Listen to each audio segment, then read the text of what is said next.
गुरुवार को व्रत रखता और पूजा करता था। यह उसकी रानी को अच्छा नहीं लगता था। न ही वो व्रत रखती और न ही किसी को एक पैसा दान देती। राजा को भी ऐसा करने से मना करती थी। एक समय की बात है कि राजा शिकार खेलने के लिए वन में चले गए। घर पर रानी और दासी अकेली थी। उस समय गुरु बृहस्पति साधु का रूप धारण कर राजा के दरवाजे पे भिक्षा मांगने आए। साधु ने रानी से भिक्षा मांगी तो वह कहने लगी, हे साधु महाराज, मैं इस दान और पुण्य से तंग आ चुकी हूँ। आप कोई ऐसा उपाय बताइए जिससे ये सारा धन नष्ट हो जाए और मैं आराम से रह सकूं। साधु रूपी बृहस्पति देव ने कहा, हे देवी, तुम बड़ी विचित्र हो। संतान और धन के लिए भी कोई दुखी होता है। अगर तुम्हारे पास धन अधिक है तो उसे शुभ कार्यों में लगाओ जिससे तुम्हारे दोनों लोग सुधरे। परंतु साधु की यह बात रानी को खुश नहीं कर पाई। उसने कहा, मुझे ऐसे धन की आवश्यकता नहीं जिसे मैं दान दे सकूं, जिसको संभालने में मेरा सारा समय नष्ट हो जाए। साधु ने कहा, यदि तुम्हारी यही इच्छा है तो जैसा मैं कहता हूँ वैसा करना। बृहस्पति के दिन तुम घर को गोबर से लीपना, अपने केशों को पीली मिट्टी से धोना, केशों को धोते समय स्नान करना, राजा से भी हजामत बनाने को कहना, भोजन में मांस मदिरा खाना, कपड़ा धोबी को धुलने के लिए देना। इस प्रकार 7 बृहस्पतिवार करने से तुम्हारा समस्त धन नष्ट हो जाएगा। इतना कहकर साधु बने बृहस्पति देव अंतर ध्यान हो गए। साधु के कहे अनुसार करते हुए अभी रानी को 3 ही बृहस्पतिवार बीते थे कि उसकी समस्त संपत्ति नष्ट हो गई। भोजन के लिए परिवार तरसने लगा। एक दिन राजा रानी से बोले, हे रानी, तुम यही रहो, मैं दूसरे देश को जाता हूँ, क्योंकि यहाँ मुझे सभी जानते हैं, इसलिए मैं कोई छोटा काम नहीं कर सकता। ऐसा कहकर राजा परदेश चला गया। वहाँ वह जंगल से लकड़ी काट कर लाता और शहर में बेचता। इस तरह वह अपना जीवन व्यतीत करने लगा। इधर राजा के बिना रानी और दासी दुखी रहने लगी। एक समय जब रानी और दासी को 7 दिनों तक बिना भोजन के रहना पड़ा, तब रानी ने अपनी दासी से कहा, हे दासी, पास ही के नगर में मेरी बहन रहती है, वह बड़ी धनवान है, तो उसके पास जा और कुछ खाने को ले आ, जिससे हमारा थोड़े दिन तक गुजर बसर हो सके। दासी रानी के बहन के पास गई। उस दिन बृहस्पतिवार था। रानी की बहन उस समय बृहस्पतिवार की कथा सुन रही थी। दासी ने रानी की बहन को अपनी रानी का संदेश दिया, लेकिन रानी की बहन ने उससे कोई उत्तर नहीं दिया। जब रानी की बहन से कोई उत्तर नहीं मिला तो वह बहुत दुखी हुई। उसे क्रोध भी आया। दासी ने वापस आकर रानी को सारी बात सुना डाली। सुनकर रानी ने अपने भाग्य को कोसा। उधर रानी की बहन ने सोचा कि मेरी बहन की दासी आई थी, परंतु मैं उसे कोई उत्तर नहीं दे पाई, उससे वह बहुत दुखी हुई होगी। कथा सुनकर और पूजा समाप्त कर वह अपनी बहन के घर गई और कहने लगी, हे बहन, मैं बृहस्पतिवार का व्रत कर रही थी, तुम्हारी दासी गई थी, परंतु जब तक कथा सुनते हैं तब तक न उठते हैं और न ही बोलते हैं, इसलिए मैं नहीं बोली। कहो दासी क्यों गई थी? रानी बोली, बहन, हमारे घर अनाज नहीं था। ऐसा कहते कहते रानी की आंखें भर आई। उसने दासी समेत अपने रहने की बात भी अपनी बहन को विस्तार पूर्वक कह सुनाई। रानी की बहन बोली, बहन देखो, बृहस्पति देव भगवान सबकी मनोकामना पूर्ण करते हैं। देखो, शायद तुम्हारे घर में अनाज रखा हो। यह सुनकर दासी घर के अंदर गई तो वहाँ उसे एक घड़ा अनाज से भरा हुआ मिला। उसे बड़ी हैरानी हुई। उसने एक एक बर्तन देख लिया था। उसने बाहर आकर रानी को बताया। दासी रानी से कहने लगी, हे रानी, जब आपको भोजन नहीं मिलता तो हम व्रत ही करते हैं, इसलिए क्यों न इनसे व्रत की कथा की विधि पूछ ली जाए, हम भी व्रत किया करेंगे। दासी के कहने पर रानी ने अपनी बहन से बृहस्पतिवार के व्रत की कथा की विधि पूछी और उसकी बहन ने बताया, बृहस्पतिवार के व्रत में चने की दाल और मुनक्का से विष्णु भगवान का केले के जड़ में पूजन करें, एक दीपक जलाएं, पीला भोजन करें तथा कथा सुने। इससे गुरु भगवान प्रसन्न होते हैं, मनोकामना पूर्ण करते हैं। व्रत और पूजन की विधि बताकर रानी की बहन अपने घर को लौट आई। रानी और दासी दोनों ने निश्चय किया कि बृहस्पति देव भगवान का पूजन जरूर करेंगे। 7 रोज बाद जब बृहस्पतिवार आया तो उन्होंने व्रत रख गुड़साल से जाकर चना और गुड़ बिन कर लाई तथा उसकी दाल से केले के जड़ तथा विष्णु भगवान का पूजन किया। अब पीला भोजन कहाँ से आए? दोनों बड़ी दुखी हुई, परंतु उन्होंने व्रत किया था, इसलिए बृहस्पति देव भगवान प्रसन्न थे। एक साधारण व्यक्ति के रूप में वे 2 थाल में सुंदर पीला भोजन लेकर आए और दासी को देकर बोले, हे दासी, यह भोजन तुम्हारे लिए और तुम्हारी रानी के लिए है, इससे तुम दोनों ग्रहण करना। दासी भोजन पाकर बहुत प्रसन्न हुई। उसने रानी को सारी बात बताई।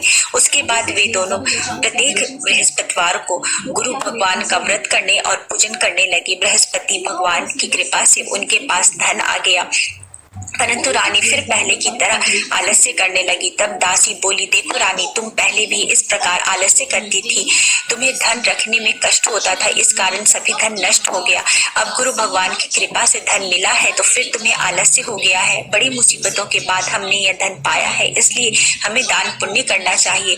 अब तुम भूखे मनुष्यों को भोजन कराओ, प्याऊ लगवाओ, ब्राह्मणों को दान दो, कुआं, तालाब, बावड़ी आदि का निर्माण कराओ, मंदिर, पाठशाला आदि बनवाओ, कुंवारी कन्याओं का विवाह कराओ, अर्थात धन को शुभ कार्यों में खर्च करो, जिससे तुम्हारे कुल का यश बढ़े तथा स्वर्ग प्राप्त हो और पितर प्रसन्न हो। दासी की बात सुनकर रानी शुभ कार्य करने लगी, उसका यश फैलने लगा। एक दिन रानी और दासी आपस में विचार करने लगी कि न जाने राजा किस दशा में होंगे, उनकी कोई खोज खबर भी नहीं मिली। उन्होंने श्रद्धा पूर्वक गुरु बृहस्पति भगवान की प्रार्थना की कि राजा जहाँ कहीं भी हो शीघ्र वापस आ जाए। उधर राजा परदेश में बहुत दुखी रहने लगा। वह प्रतिदिन जंगल से लकड़ी बिनकर लाता और उसे शहर में बेचकर अपने दुखी जीवन को बड़ी कठिनता से व्यतीत करने लगा। एक दिन दुखी होकर उसने पुरानी बातें याद करने लगा और रोने लगा और उदास हो गया। उस समय राजा के पास बृहस्पति देव साधु का वेश में आकर बोले, हे लकड़हारे, तुम इस सुनसान जंगल में किस चिंता में बैठे हो, मुझे बताओ। यह सुनकर राजा के नेत्रों में जल भर आया। साधु की वंदना कर राजा ने अपनी संपूर्ण कहानी कह सुनाई।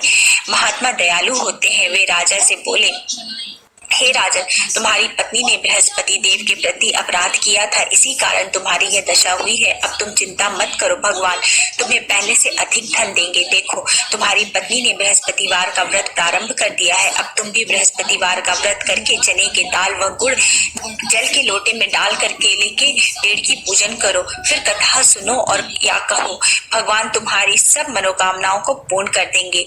साधु की बात सुनकर राजा बोले, हे प्रभु, लकड़ी बेचकर तो इतना पैसा नहीं बचता जिससे भोजन के उपरांत कुछ बचा सको। मैंने रात्रि में अपनी रानी को व्याकुल देखा है। मेरे पास कोई साधन नहीं है जिससे उसका समाचार पा सको। फिर मैं कौन सी कहानी कहूँ, यह भी मुझको मालूम नहीं। साधु ने कहा, हे राजन, मन में बृहस्पति भगवान के पूजन व्रत का निश्चय करो, वे स्वयं तुम्हारे लिए कोई राह बना देंगे। बृहस्पतिवार के दिन तुम रोजाना की तरह लकड़ियां लेकर शहर जाना।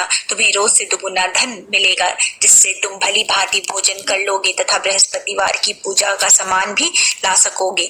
जो तुमने बृहस्पतिवार की कहानी के बारे में पूछा है वह इस प्रकार है। बृहस्पति देव की व्रत कथा। प्राचीन काल में एक बहुत ही निर्धन ब्राह्मण था। उसकी कोई संतान नहीं थी। वह नित्य पूजा पाठ करता था। उसकी स्त्री न स्नान करती थी और न ही किसी देवता का पूजन करती थी। इस कारण ब्राह्मण देवता बहुत दुखी रहते थे। भगवान की कृपा से ब्राह्मण के यहाँ एक कन्या उत्पन्न हुई। कन्या बड़ी होने लगी। प्रातः स्नान करके वो भगवान विष्णु का जप करती थी। बृहस्पतिवार का व्रत भी करने लगी। पूजा पाठ समाप्त कर पाठशाला जाती और अपनी मुट्ठी में जौ भर के ले जाती थी और पाठशाला के मार्ग में डालती जाती। लौटते समय वही जौ स्वर्ण के हो जाते थे और उनको बीनकर वो घर ले आती। एक दिन वह बालिका सूप में सोने के जौ को फटक कर साफ कर रही थी।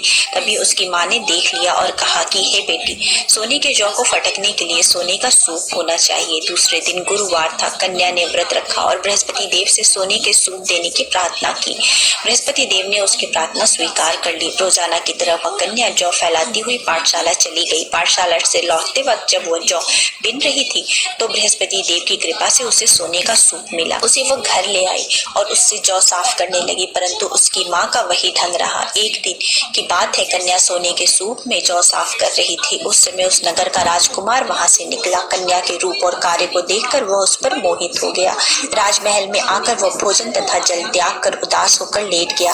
राजा को जब राजकुमार द्वारा अन्न जल त्यागने का समाचार ज्ञात हुआ तो वे मंत्रियों के साथ अपने पुत्र के पास आ पहुंचे और कारण पूछने लगे। राजकुमार ने राजा को उस लड़की के घर का पता भी बता दिया। मंत्री उस लड़की के घर गए। मंत्री ने ब्राह्मण के समक्ष राजा की ओर से निवेदन किया। कुछ दिन बाद ब्राह्मण की कन्या का विवाह राजकुमार के साथ संपन्न हुआ। कन्या के घर से जाते ही ब्राह्मण के घर में पहले की भांति गरीबी का निवास हो गया। एक दिन दुखी होकर ब्राह्मण अपनी पुत्री से मिलने गए। बेटी ने पिता की अवस्था को देखा और अपनी माँ का हाल पूछा। ब्राह्मण ने सभी हाल विस्तार पूर्वक सुनाया। कन्या ने बहुत सा धन देकर अपने पिता को विदा कर दिया, लेकिन कुछ दिन के बाद वही हाल हो गया। ब्राह्मण फिर अपनी कन्या के यहाँ गए और सभी हाल अपनी पुत्री को कह सुनाया। पुत्री बोली, हे पिताजी, आप माताजी को यहाँ लिवा लाओ, मैं उन्हें वह विधि बता दूंगी जिससे गरीबी दूर हो जाएगी। ब्राह्मण देवता अपनी स्त्री को साथ लेकर अपनी पुत्री के पास राजमहल में पहुंचे तो पुत्री ने अपनी माँ को बहुत समझाया। वो बोली, हे माँ, तुम प्रातः काल स्नान आदि करके विष्णु भगवान का पूजन करो तो सब दरिद्रता दूर हो जाएगी। परंतु उसकी माँ ने उसकी एक भी बात नहीं मानी। वह प्रातः काल उठकर अपनी पुत्री की बची जूठन खा लेती थी। एक दिन उसकी पुत्री को बहुत गुस्सा आया। उसने अपनी माँ को एक कोठरी में बंद कर दिया। प्रातः उसे स्नान आदि करा के पूजा पाठ करवाया तो उससे उसकी माँ की बुद्धि ठीक हो गई। इसके बाद वह नियम से पूजा पाठ करने लगी और प्रत्येक बृहस्पतिवार को व्रत भी करने लगी। इस व्रत के प्रभाव से मृत्यु के बाद वह स्वर्ग को प्राप्त हुई।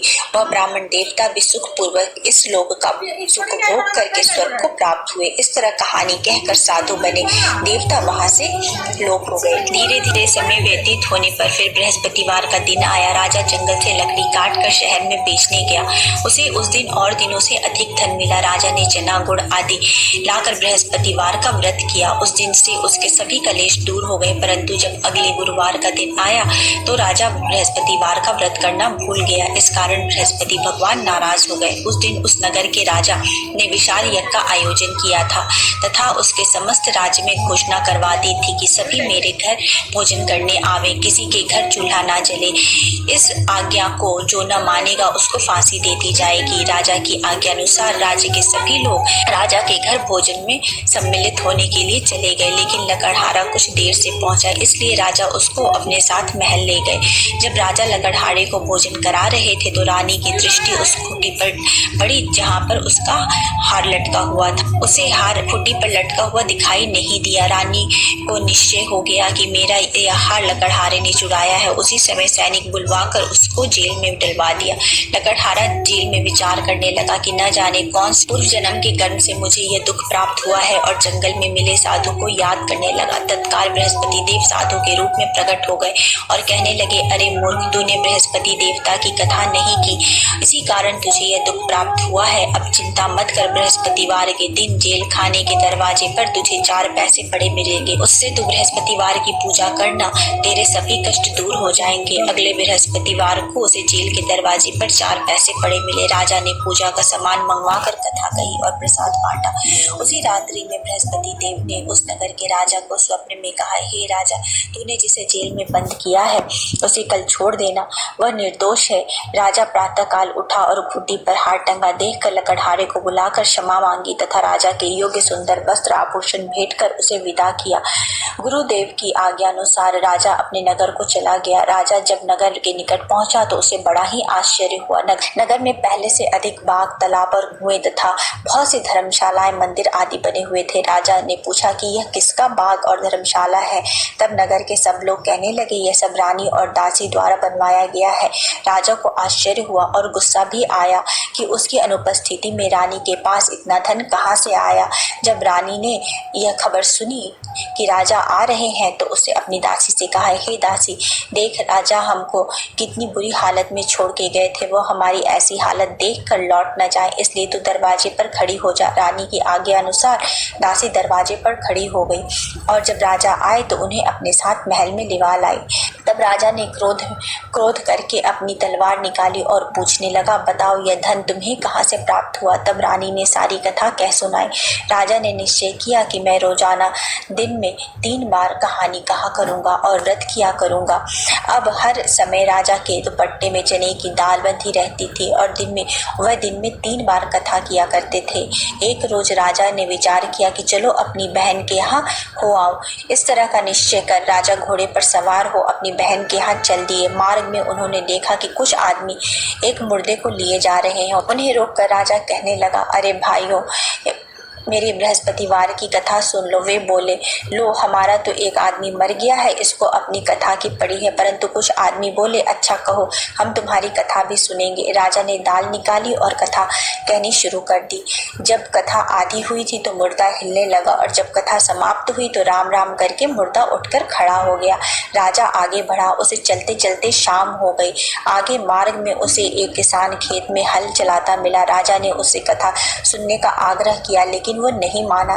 राजा आगे चल दिया। राजा के हटते ही बैल पछाड़ खाकर गिर गए तथा किसान के पेट में बहुत जोर से दर्द होने लगा। उसी समय किसान की माँ रोटी लेकर आई। उसने यह सब देखा तो अपने पुत्र से सब हाल पूछा। बेटे ने सभी हाल कह बताया। बुढ़िया दौड़े दौड़े उस घुड़सवार के पास पहुंची और उससे बोली, मैं तेरी कथा सुनूंगी, तू अपनी कथा मेरे खेत में चलकर कहना।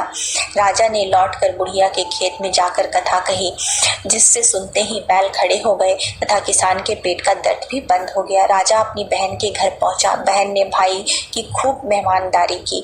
दूसरे रोज प्रातः काल राजा जागा तो वह देखने लगा कि सब लोग भोजन कर रहे हैं। राजा ने अपनी बहन से जब पूछा, कोई ऐसा मनुष्य है जिसे भोजन नहीं किया हो तो मेरे बृहस्पति भगवान की कथा सुन ले। बहन बोली, हे भैया, यह देश ऐसा ही है, यहाँ सब लोग पहले भोजन करते हैं, बाद में कोई अन्य काम करते हैं। फिर वह एक कुम्हार के घर गई जिसका लड़का बीमार था। उससे मालूम हुआ कि उसके यहाँ 3 दिन से किसी ने भी भोजन नहीं किया है।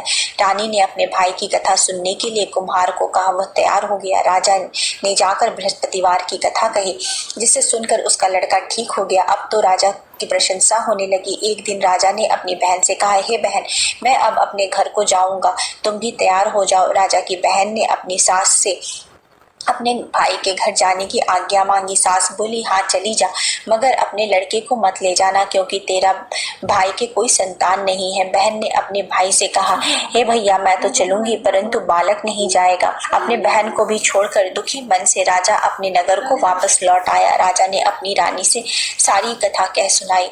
बिना भोजन किए वह शैया पर लेट गया। रानी बोली, हे प्रभु, बृहस्पति देव ने हमें सब कुछ दिया है, वे हमें संतान भी अवश्य देंगे। उसी रात बृहस्पति देव ने राजा को स्वप्न में कहा, हे राजा, उठ, सभी सोच त्याग दे, तेरी रानी गर्भवती है। राजा ने यह जानकर बड़ी खुशी हुई। 9वें महीने रानी के गर्भ से एक सुंदर पुत्र पैदा हुआ। तब राजा ने बोला, हे रानी, स्त्री बिना भोजन के रह सकती है परंतु बिना कहे नहीं रह सकती। जब मेरी बहन आए तो तुम उससे कुछ मत कहना। रानी ने हाँ कर दी।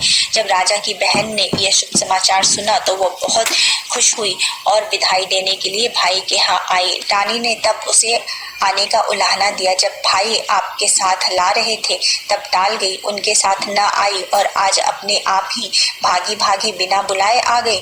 तो राजा की बहन बोली, भाई, मैं इस प्रकार न कहती तो तुम्हारे घर औलाद कैसे होती। बृहस्पति देव सभी कामनाओं को पूर्ण करते हैं। जो सद्भावना पूर्वक बृहस्पतिवार का व्रत करता है एवं कथा पढ़ता है, कथा सुनता है और दूसरों को सुनाता है, बृहस्पति देव उसकी सभी मनोकामनाओं को पूर्ण करते हैं, उसकी सदैव रक्षा करते हैं। जो संसार में सद्भावना से गुरुदेव का पूजन करते हैं एवं व्रत सच्चे हृदय से करते हैं, उनकी सभी मनोकामनाएं वैसे ही पूर्ण होती है। जैसे सच्ची भावना से रानी और राजा ने बृहस्पतिवार की कथा का गुणगान किया तो उनकी सभी मनोकामनाएं बृहस्पति देव ने पूर्ण की। अनजाने में भी बृहस्पति देव की अपेक्षा ना करें, ऐसा करने से सुख शांति नष्ट हो जाती है। इसलिए सबको कथा सुनने के बाद प्रसाद लेकर जाना चाहिए। हृदय में उनका मनन करते हुए जयकारा बोलना चाहिए। बोलो श्री बृहस्पति भगवान की जय।